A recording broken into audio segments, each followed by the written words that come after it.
Bonjour, je vous propose de découvrir aujourd'hui avec moi l'essai de ce Mercedes GLB 250 Plus. Alors déjà, ce que je peux vous dire, ce que j'ai aimé, c'est les capacités de recharge, 800 volts, la consommation et donc l'autonomie, l'habitabilité et le fait qu'il puisse proposer 7 places. En revanche, ce que j'ai moins aimé, c'est le prix. Évidemment, on est chez Mercedes. J'ai noté aussi quelques remous aérodynamiques autour des rétroviseurs. Bon, ça c'est un peu embêtant. Et un comportement peut-être un peu moins dynamique que celui de la CLA dont il dérive. Avant d'aller plus loin, n'oubliez pas, si vous appréciez nos vidéos, un petit like, un petit commentaire ici en dessous, ou encore mieux, n'hésitez pas à vous abonner.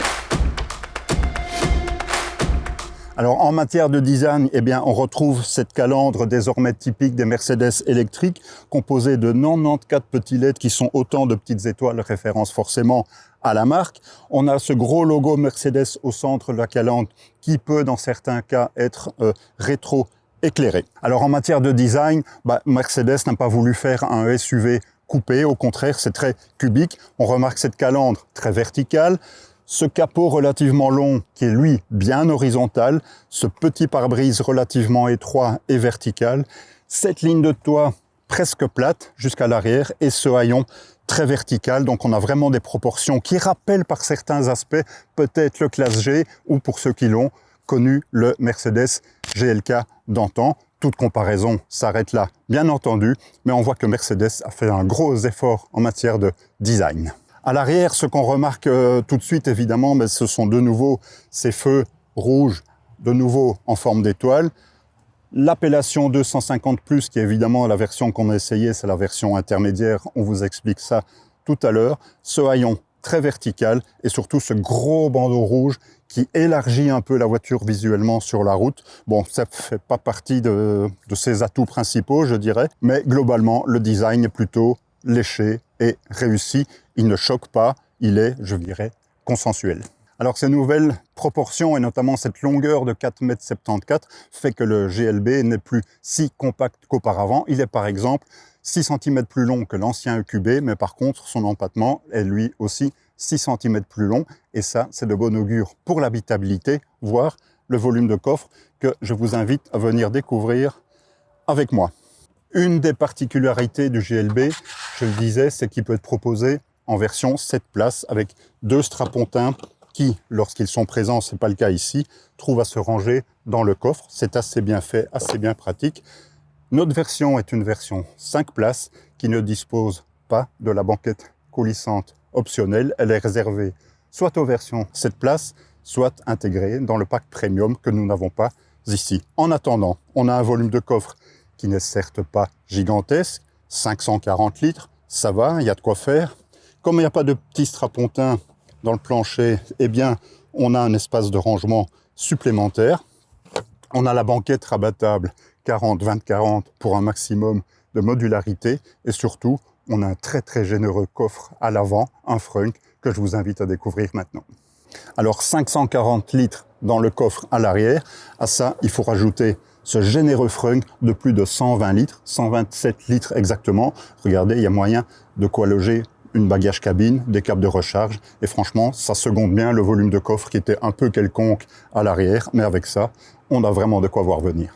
Alors, avec 2,69 m d'empattement, voilà, moi j'ai réglé mon siège comme pour moi à l'avant, je fais à peu près 1,85 m et regardez l'espace dont je dispose pour les genoux, c'est simplement royal. Évidemment, on le disait, il n'y a pas de banquette coulissante, ça reste une option disponible sur la version 7 places ou avec le pack premium qu'on n'a pas ici, donc on est en configuration 5 places, mais beaucoup de place si je ferme la porte. J'ai vraiment une garde au toit très très généreuse, beaucoup de dégagement aux genoux, la possibilité de glisser mes pieds sous les sièges avant, une largeur disponible qui conviendra à 2 adultes plutôt qu'à 3, 2 adultes et peut-être un enfant au milieu. Je dispose évidemment de cet accoudoir escamotable avec ce petit rangement pour le smartphone, c'est assez bien fait. Je peux aussi, si j'y arrive, balancer ceci pour le chargement d'objets longs, des skis par exemple, le moment venu. Un cadre de vie plutôt sympa, d'autant qu'on bénéficie de ce grand toit vitré panoramique, qui n'est pas ouvrant, mais qui est auto-occultant. Donc voilà, vraiment pas mal de place à l'intérieur, une vraie vocation de familiale assumée. C'est ça, ce GLB. Alors à l'avant, on est toujours dans un environnement typiquement Mercedes, avec ce qui est nouveau sur cette nouvelle génération de Mercedes électrique, c'est cette grande dalle numérique, un écran multifonction derrière le volant de 10 pouces 25 et le grand écran central pour l'infodivertissement de 14 pouces. En option, le passager peut bénéficier lui aussi d'un écran face à lui. Ici, cette option n'est pas présente. Elle est remplacée par une multitude de petites étoiles qui s'illuminent la nuit. Il paraît que c'est très joli. Mais un environnement très très Mercedes, des sièges évidemment excellents, une position de conduite parfaite. Le volant est ajustable dans les deux plans sur de grandes amplitudes. Donc chacun trouvera facilement sa position de conduite. Une position de conduite qui serait, comme d'habitude, chez Mercedes, via le petit symbole sur les contreportes. Ça, c'est très très bien fait. Une belle visibilité, aussi bien vers l'avant que vers l'arrière. En matière d'infodivertissement, eh bien, cette Mercedes arrive avec les services Google et Microsoft intégrés. On a notamment droit à une IA qui permet, par exemple, de poser n'importe quelle question. On va faire le test. Hey, Mercedes. Je vous écoute. Quel est le résultat du match Pays-Bas-Maroc? Le Maroc a battu les Pays-Bas après un match nul 1 partout, en s'imposant 3-2 au tir au but. Voilà, on le voit, la réponse est relativement rapide et fluide, une question d'actualité toute bête, mais vous pouvez aussi lui demander de vous trouver le meilleur restaurant italien autour de votre position. Donc voilà, un environnement très Mercedes, on a le chargeur à induction sur la console centrale, on a un grand rangement ici en partie basse de console centrale, le petit accoudoir en deux parties qui s'avère extrêmement pratique. Franchement, c'est un environnement bien fait, bien construit, les matériaux sont de qualité. Ce qui me surprend peut-être un peu, c'est la faible profondeur du tableau de bord. C'est ça que je disais, que ça nous fait un peu penser au Mercedes classe G. Hein. On est relativement près de ce pare-brise, qui en plus est relativement étroit et vertical. Petit clin d'œil, tout le reste est différent, bien évidemment. Allez, c'est parti pour l'essai de ce Mercedes GLB 250+. On va voir ce qu'il vaut sur la route.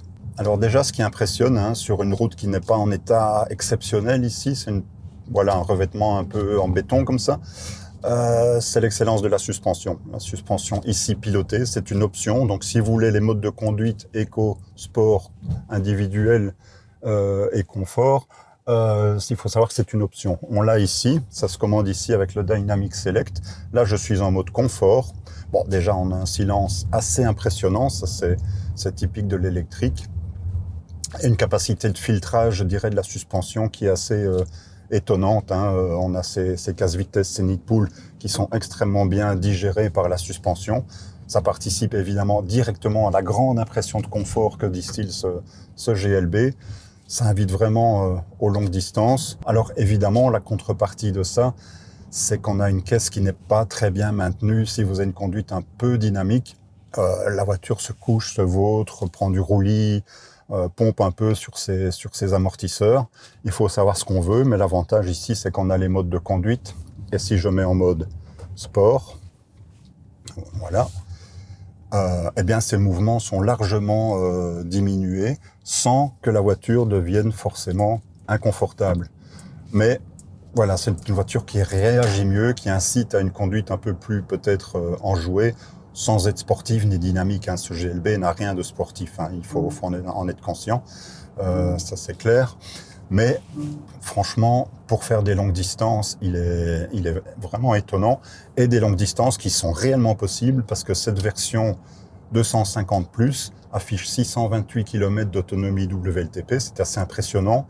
Ici, j'ai vérifié, on a les grandes jantes de 20 pouces à la place des 19 d'origine. Et donc, officiellement, la consommation de WLTP chute à 598 km. Ça reste très avantageux, d'autant qu'on a une consommation vraiment très raisonnable.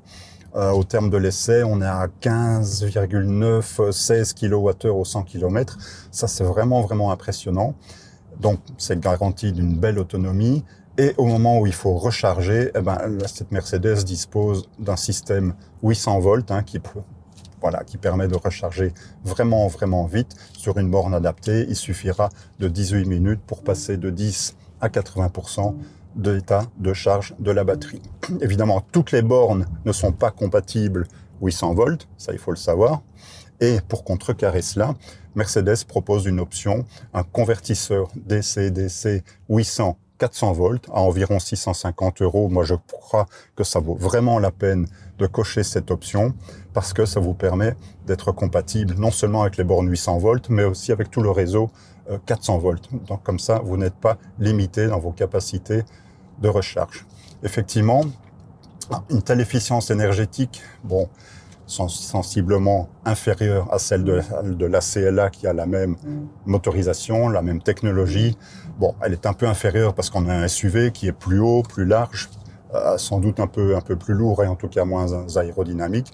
Mais néanmoins, je trouve que le rapport consommation-performance figure ici parmi les meilleurs de la catégorie. La gamme GLB propose un choix de 3 batteries. Celle-ci, c'est la plus grosse, 85 kWh net, donc ça c'est plutôt pas mal. C'est elle aussi qui permet cette autonomie intéressante de près de 600 km. Donc là j'étais en mode sport, je vais repasser en mode confort et effectivement, voilà, on sent, là je passe sur une plaque d'égout, une autre, ça passe très très bien, il y a évidemment aucun craquement nulle part, aucun grincement, mais surtout on n'est pas secoué dans la voiture. C'est plutôt un très bon bilan en matière de confort, avec la petite remarque, je le disais, que son architecture de SUV le rend moins aérodynamique. Et donc, je l'ai constaté au cours de mon essai, aux alentours des 90 à 100 km/h, on peut avoir des bruits de remous, des bruits de vent autour des rétroviseurs ou des montants de pare-brise. Je vous rassure, ça reste extrêmement discret et c'est en rien dérangeant. Alors, en termes de motorisation, cette version 250 Plus dispose d'un moteur, un unique moteur sur l'aéro arrière, c'est donc une propulsion, 272 chevaux et 335 Nm.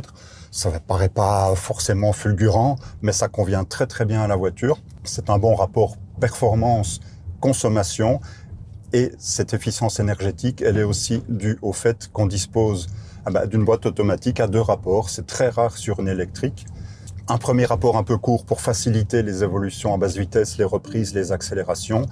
Et un deuxième rapport plus long pour faciliter la vie du moteur électrique sur les trajets autoroutiers, abaisser son régime de rotation et donc sa consommation. En termes de régénération, cette fois d'énergie, on a les palettes au volant. Moi, c'est le système que je préfère parce que ça permet de jouer comme avec une boîte automatique, en commandant une espèce de frein moteur si on augmente la régénération. Alors ça va de la fonction roue libre, on a 0 génération, mais ça permet vraiment de parcourir d'assez longues distances sans avoir recours à l'accélérateur, jusqu'au mode One Pedal qui permet un arrêt complet de la voiture automatiquement, un arrêt complet qui se fait tout en douceur. Ça c'est vraiment du fine-tuning très très bien réalisé et une reprise des gaz, vraiment là de nouveau très progressive. Donc la gestion du couple et des arrêts, c'est vraiment quelque chose qui a été bien calibré sur cette voiture. Et on a aussi un mode régénération automatique, c'est-à-dire que le système va prendre en compte les données du GPS, les panneaux de signalisation routière, la distance par rapport au véhicule qui précède, pour régler lui-même l'intensité de la régénération. Comme ça, il ne faut plus s'en occuper et ça fonctionne plutôt bien. Reste à parler de la question qui fâche, évidemment, on est chez Mercedes. Alors, il faut savoir que la GLB, dans cette version 250+, qui est selon moi la version la plus homogène, la plus intéressante dans la gamme, celle qui affiche le meilleur rapport performance, autonomie, confort, ça commence à 56 685 €. C'est pas donné, je vous le disais. Il faut savoir que celle-ci, c'est une AMG Line, donc c'est pas une version de base, elle a les grandes jantes de 20 pouces, elle est en plus bourré d'options, si bien que la voiture telle que vous la voyez ici, c'est presque 69 000 €. Ça commence à chiffrer.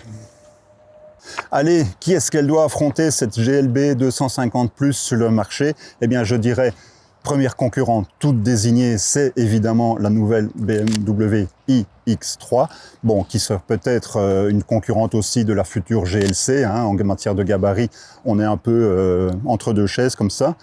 Entre deux chaises aussi, cette GLB, elle s'inscrit pile entre une Audi Q4 et une Audi Q6, en termes de gabarit en tout cas. On pense évidemment à la Tesla Model Y, incontournable, la star du marché, c'est évident. Il y a une star qui va arriver seulement sur le marché, mais qui elle aussi proposera cette place en version SUV tout électrique, c'est évidemment le Skoda Peak, qui lui sera beaucoup plus long, mais sérieux concurrent quand même. Et alors, il ne faut pas oublier les chinoises, les Zeekr 7X, Xpeng G6 et BYD Seal U, qui sont généralement proposés à des tarifs inférieurs pour des prestations similaires. Moi, j'ajouterais peut-être une dernière concurrente, c'est la Mazda CX-6E. Allez, vous en savez désormais un petit peu plus sur cette Mercedes GLB 250+. Ce qui pourrait, moi, m'inciter à l'acheter, c'est évidemment l'habitabilité qui est réellement généreuse, le confort de marche étonnant, c'est vraiment une qualité majeure de cette GLB, en tout cas avec cette suspension pilotée optionnelle.